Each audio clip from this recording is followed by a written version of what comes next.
Okay, and then so you come to Canada, you work for, I know that you worked for Marie Chouinard, correct? You Yes. danced in her company, and then you went out into, the United States finally. You did a big career in the United States, in Las Vegas. You worked for Celine Dion, Cirque du Soleil. You had huge successes. Um, Tell me a little bit about transitioning from Canadian dance to big production Las Vegas dance. Is that what was that like?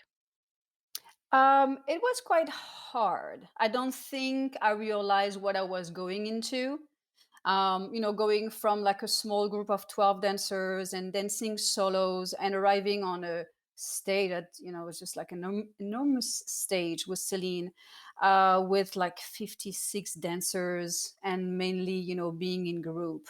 And believe it or not, but for me, having to do the same thing every single night is actually very stressful because naturally I just change things day after day because the movement has a life. So when you're doing a solo or a duet, it's not so bad. But when you're dancing with like 55 other people, you need to do the same choreography. And so that was actually very stressful for me because I really had to make sure I was still doing the same thing and not moving on to something else. Did you audition for Celine?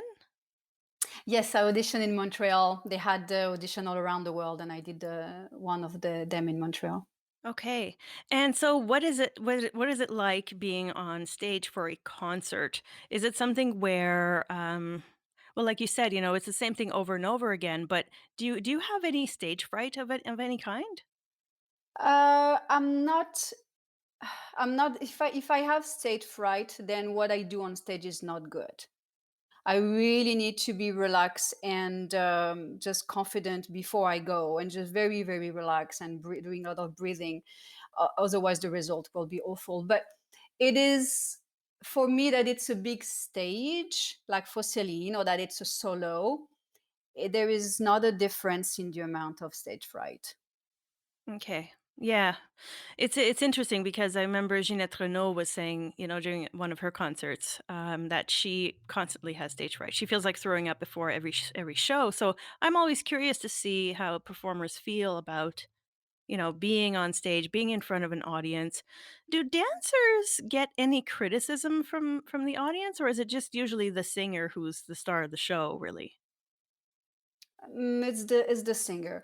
I would say for Celine, we were just very lucky because people came to see her, obviously, but we were such a big part of the show. It was so among us that they were actually surprised and would suddenly realize, oh, there is Celine, of course. I mean, this is Celine, but then there is an amount of people around her and the decor and the music that was different, and all the artistry.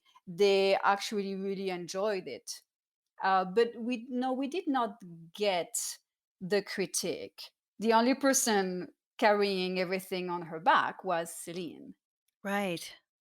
I can't even imagine being in her shoes. I mean, do you find that is it a good spot to be as a dancer where you get to be part of a show, but you don't have to take on any of the criticism and but also you don't get half the accolades, I'm sure too. So, but is it fun to be kind of like, and it might sound rude to say this, but like a faceless kind of part of the project, whereas, you have the celebrity there. Is that more fun, or would you prefer to be the one, you know?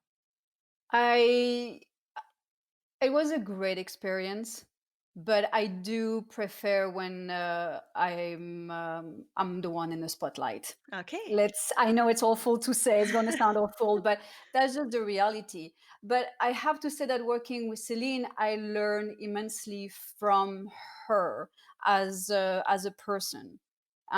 Because I realized that yes, of course, she has an amazing voice, but you don't get to that level without hard work. And it's a 24 hours a day work, nonstop, nonstop, nonstop. And even when you reach to the top, you still continue on. So it was a great experience to be with her on stage and seeing her dedication to the work, and being so nice to work with. I mean, she could have been a diva, if she Mhm. can, but she never did. in 5 years of shows with her. So definitely learned a lot with working with her.